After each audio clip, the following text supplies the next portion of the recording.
Now, the question he asked me was in the nature of an inquiry of a person who wants to find out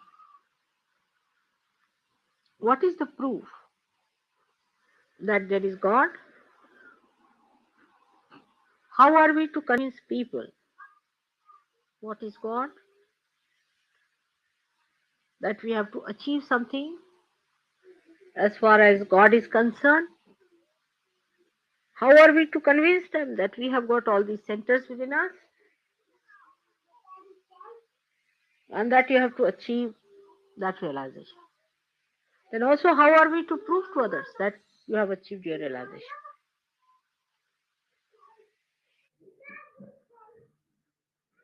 This is the question which everyone who is not yet a fully Sahajogi would feel and ask you questions, and you should have answers to it. The first and foremost question is, how do we prove that there is God? Because you assume that there is God, because somebody has said there is God. Now, what are the ways of proving this, that there is God? So, we have to attack the question first from the reasoning point of view, that we should be able to tell people that there is God through reason, not through experiencing, because they have to be prepared for it. There will be many who really do not believe in God, but just out of fashion, they are saying, all right, we accept, because they want to keep a peace and a compromise. But how you start about convincing them rationally? Perhaps I spoke in one of my lectures, if you have that. I don't know if you have got it. But we can prove it the existence of God. You may call him God or nature or whatever it is, from many points of view. For example, in short, we can say there are many scientific things we cannot explain.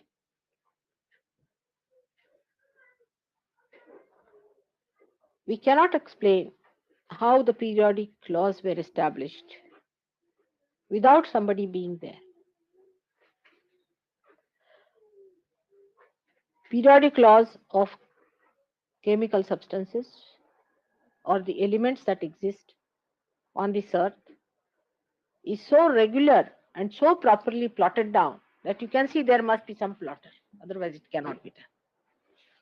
I mean, if you want to avoid it, you can avoid it, but there must be someone. Say we come in this room and find everything properly organized, lit up, and we should know there must be somebody who has done it.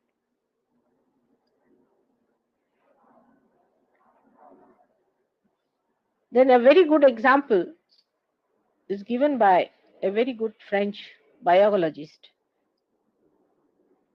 He says that if you use law of chance, the law of chance states that if you have got 50 red pebbles and 50 white pebbles put in a jar, and if you shake that jar, it goes into a chaotic condition. And the distribution of these pebbles is in a chaotic way. To bring them back to their normal condition of having the red on one side and the white on the other side, you go on shaking it as many times as you like. And they have found out that there's minimum of minimum so many times it has to be done. Otherwise, it cannot be worked out. This is all done by chance. You see, by chance, when it has to come to normal condition, how many chances you have to take? There's a certain amount of a formula, something raised to power n, call it n. So, as a biologist, he tried to calculate that if matter has to become living, then to get to that density, how many years are required? By the law of chance, to bring forth a living cell, one cell. And he found out that billions and billions and billions of years, if this law of chance works out, then only one unicellular animal can be created. But in this short time, from when the earth seceded from the sun and then cooled down, and then life came into being, then human beings were created who are very complicated. It is such a short time compared to that time which is required by chance that he has proved mathematically that it is an impossibility, it cannot happen. It is that fantastic. This is a scientific, very good proof of a biologist that there is somebody, a juggler, who is doing that job. You may call him God, you may call him nature, whatever it is, but the nature thinks. People like Jung have proved the existence of collective consciousness, the existence of unconscious, which gives us dreams through which we get universal symbols all over the world, whether we are in India or in England or anywhere. The symbols are the same, and he has done experiments with thousands of people. On the medical science, also, one can say, as you know, that one of the arguments we put in for is that acetylcholine and adrenaline, which are two chemicals, when they are in the body, human body, they act very arbitrarily. Means they have to augment, mean to contract or to relax. Those who relax must relax, and those who have to contract must contract. But those who are supposed to be contracting relax, while those who are supposed to be relaxing contract. So they have not been able to explain, and they have written, all of the doctors, they say that the mode of conduct of these chemicals in the body one cannot say. Another thing is that one of the very, very important arguments that people have given is this, that supposing a foreign body goes inside the human body, then always the tendency is to throw it out as soon as possible. Supposing something goes into your throat, you will cough out.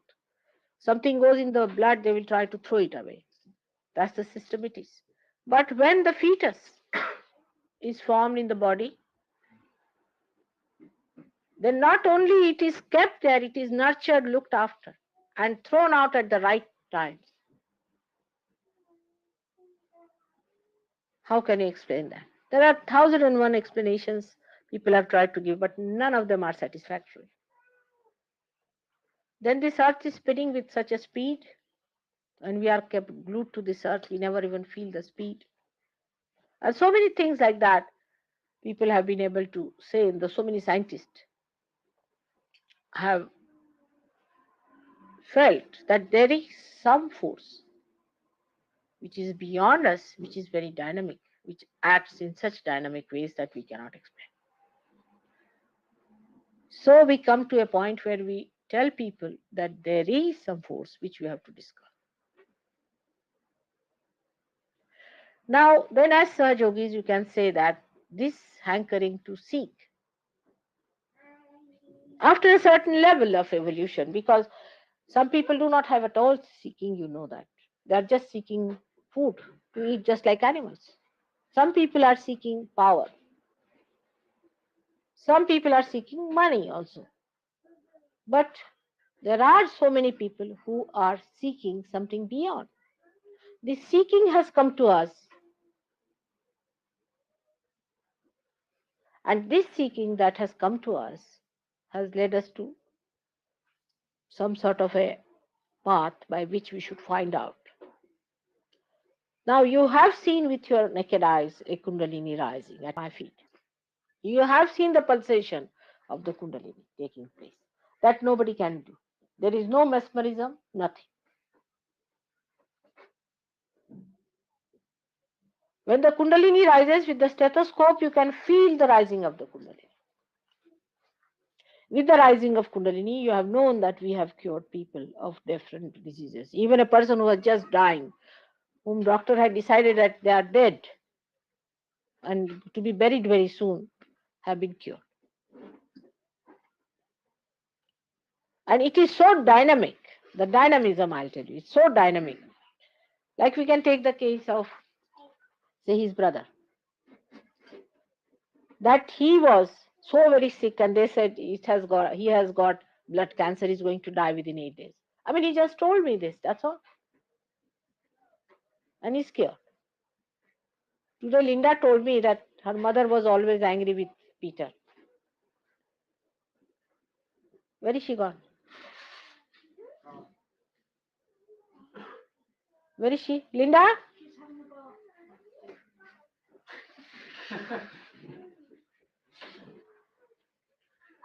So, she told me that the mother would never talk to Peter. She was very angry with him always. She would never talk to him. But she told me all these things. And suddenly she found that now she's become very good and congenial and nice and talking. You have seen such transformations coming among many, many, many people. How people are changing, transforming. This is absolutely dynamic. You cannot do it. So many sick people are suddenly cured only through attention. There must be something about it. And that is how you have to convince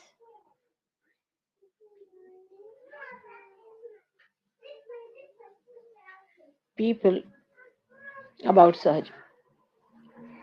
But after getting realization, you just see the Kundalini, you see the rising of the Kundalini, you also feel the vibrating force of Kundalini. You also see how you got cured, how you got out of your problems, how you were in trouble, what problems you had. You had seen all these things. And these things happen to you also. Some of you were drug addicts, some of you were suffering from some mental troubles, some were having physical problems. All these, you see, are cured and you are much better people now. This has happened to you very easily without much effort being put into it. It is not possible to get rid of these things easily. Definitely, you can raise the Kundalini, you can feel the Kundalini. You know for definite that when you say that person has got this left Swadhisthana or anything, everybody says the same and you are sure of it. It is not possible for everyone to say the same thing, even the children saying the same thing about a person, and he says also it is verified. So, part of it comes to you in complete proof that there is something about it.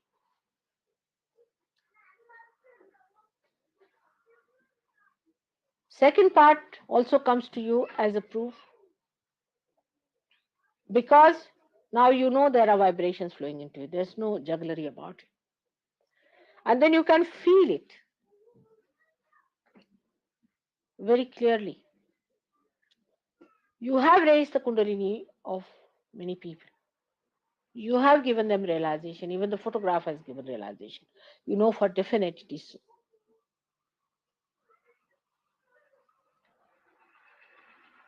And also you know that if you want to ask any fundamental questions, you get answer as a great flow of vibrations. So when you ask the question, Linda, come along.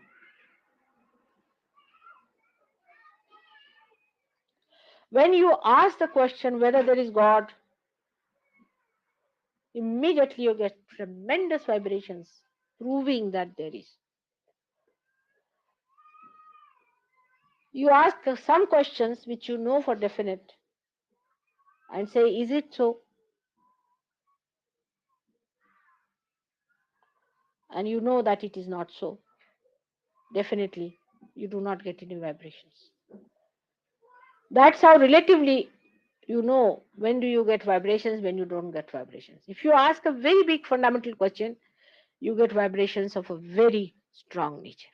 But in ordinary things, you might get a little. So it proves that the vibrations speak to you as vibrations. This should prove that there is God because you have asked on vibrations and you have found that there are vibrations and that there is God.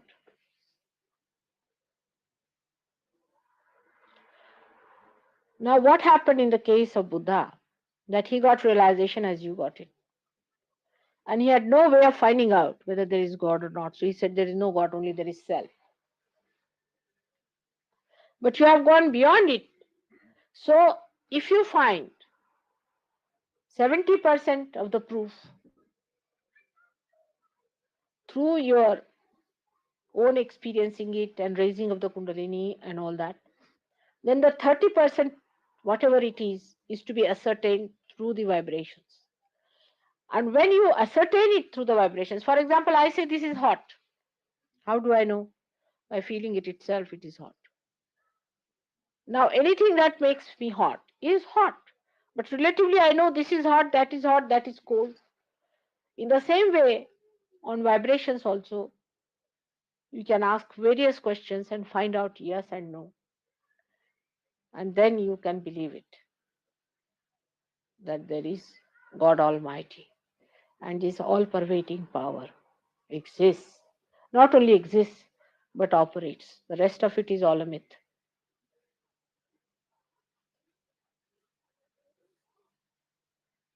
But when you rise in Sahaja, being Sahaja, we take it for granted. As we take everything for granted. All the trees growing, the mango tree giving a mango, guava tree only gives guavas. We never try to find out how, in one little seed, so much is built in, so much is programmed. We take it for granted, all these great miracles of the world. In the same way, we take this miracle also for granted. This is what Maya is, that it makes everything look so simple and straight. And you just start taking it for granted. Then you have to understand that it is not to be taken for granted,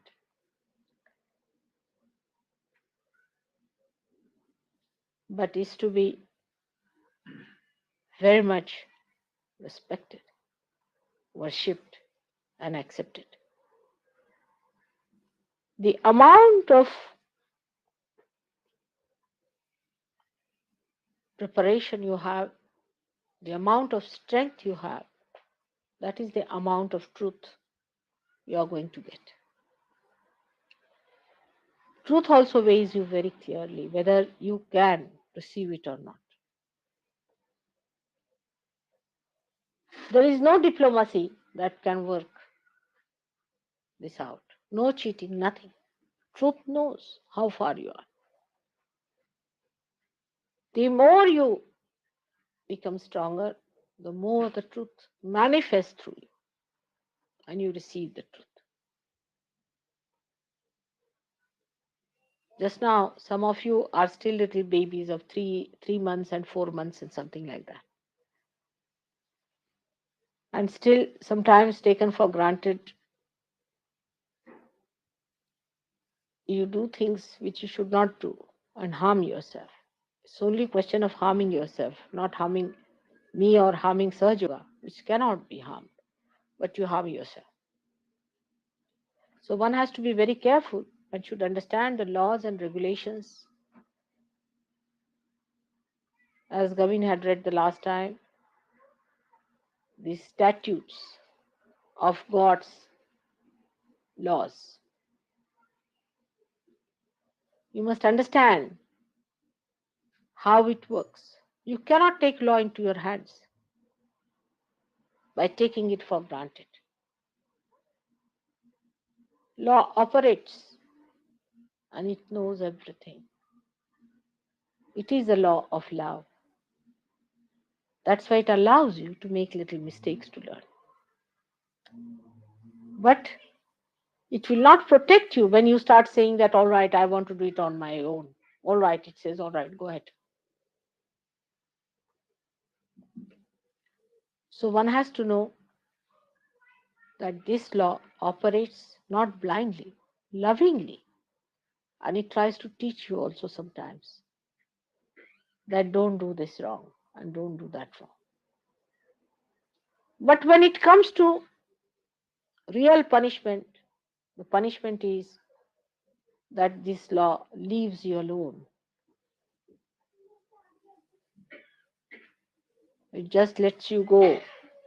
The attention recedes. That's the worst thing that can happen to anyone. That you are not in the attention of God is the worst thing. So even if you make mistakes, doesn't matter. Pray for the attention of God always. Because the attention of God is the law of love. You cannot cheat it. Everything is known. Every word you say is known.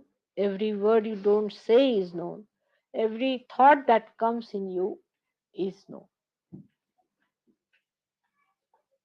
So purify yourself with love, understanding. Try to purify and tell yourself that I have to purify myself as much as possible. With purification only you will have the proper strength. If you are not purified, then there won't be any strength for you to bear the truth. Once you bear the truth, your own life will convince people that you are divine. Your face will convince people. Everything that you do will convince people that you are divine. And whatever you say, people will know it is coming through divine force.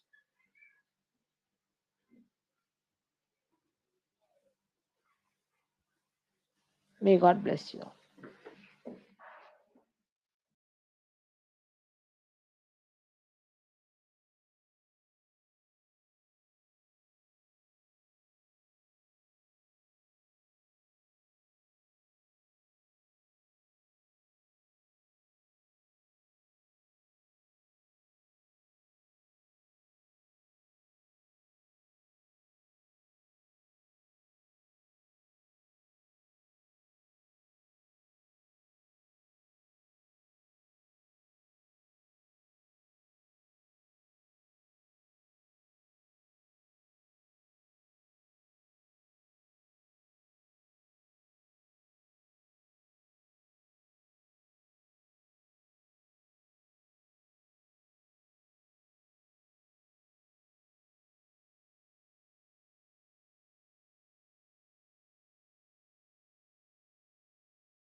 May God bless you.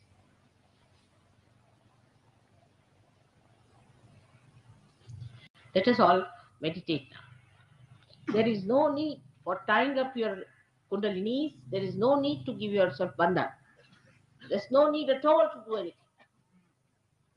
If you just come up to that stage just now, there's no need to raise your hands and tying up your kundalini. Not necessary. Nothing is to be done. Your kundalinis are already tied up. Assume that situation. That's all. That's what you are. the Vedas, and not the stupid.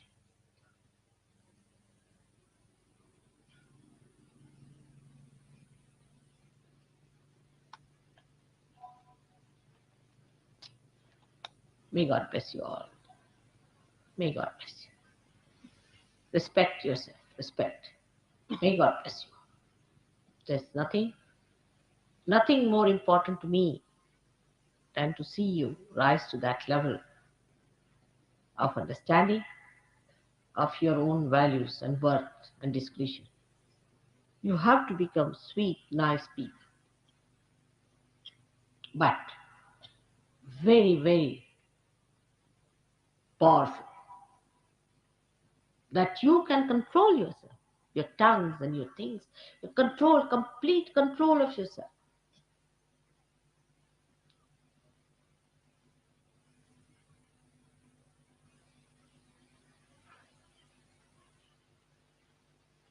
May God bless you again.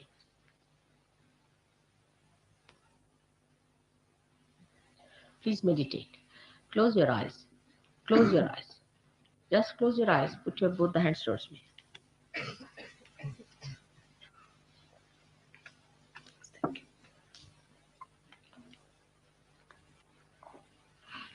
Put your attention onto Sahasrara. Just your attention onto Sahasrara. You are in my Sahasrara, all of you just now. Put your attention to your Sahasrara. There's no thought, nothing. Just put your attention to it. And just rise up to that point. There's no drama about it. There's nothing artificial. It's actualization.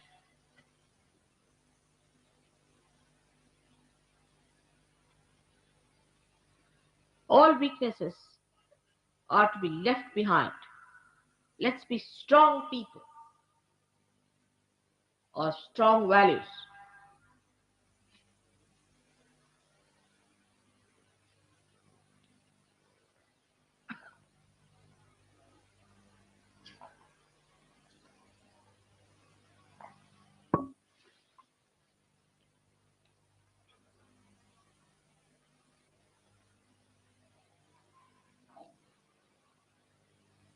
With dignity and sobriety.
Silence, absolute inner silence. And one need not talk too much to jabber, to talk frivolously is not your way.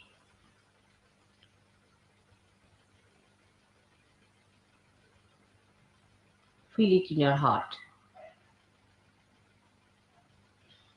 your own dignity,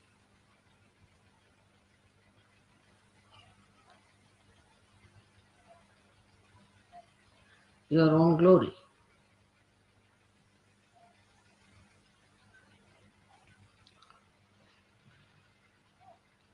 the serenity of behavior.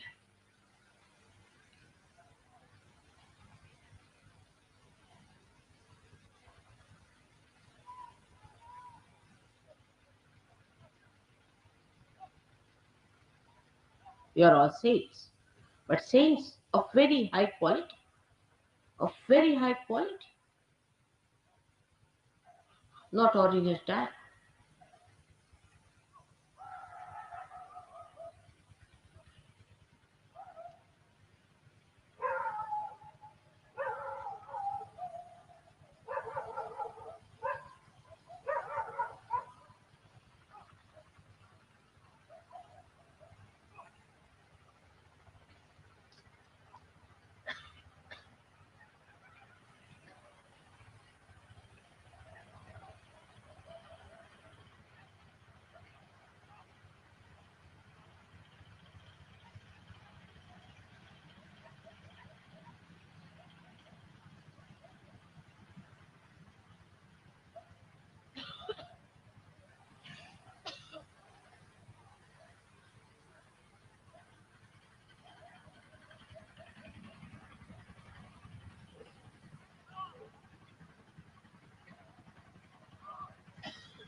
Put your attention to सहस्त्रार. चित्त अपने सहस्त्रार ठेवायचं. अपने सहस्त्रार पे अपना चित्त रखें.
Any thought coming, say, not this, not this, not this.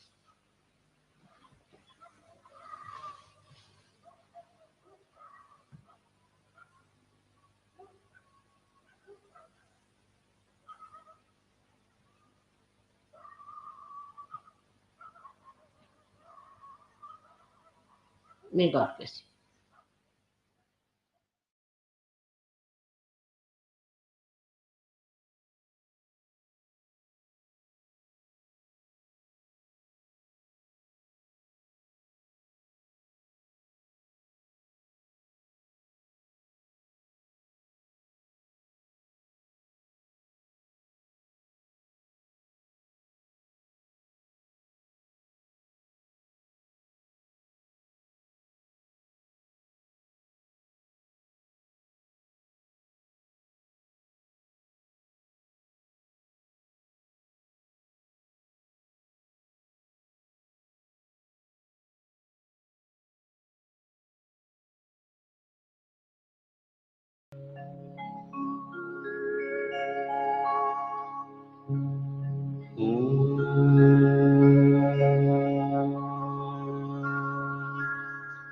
त्वमेव साक्षात्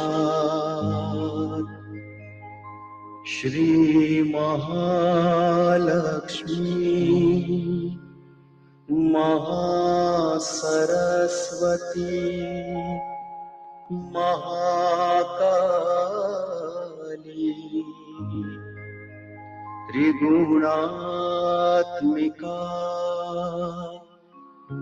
कुण्डलिनी साक्षात् श्री आदिशक्ति माताजी श्री निर्मला देव्यै नमो नमः। ॐ त्वमेव साक्षात् श्री कल्की साक्षात् श्री आदिशक्ति माताजी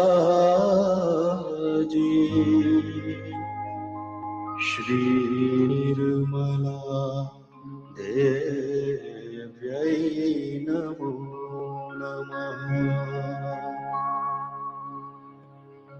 ॐ त्वमेव साक्षात् श्री कल्की साक्षात् श्री सहस्रार स्वामिनी मोक्ष प्रदायिनी माताजी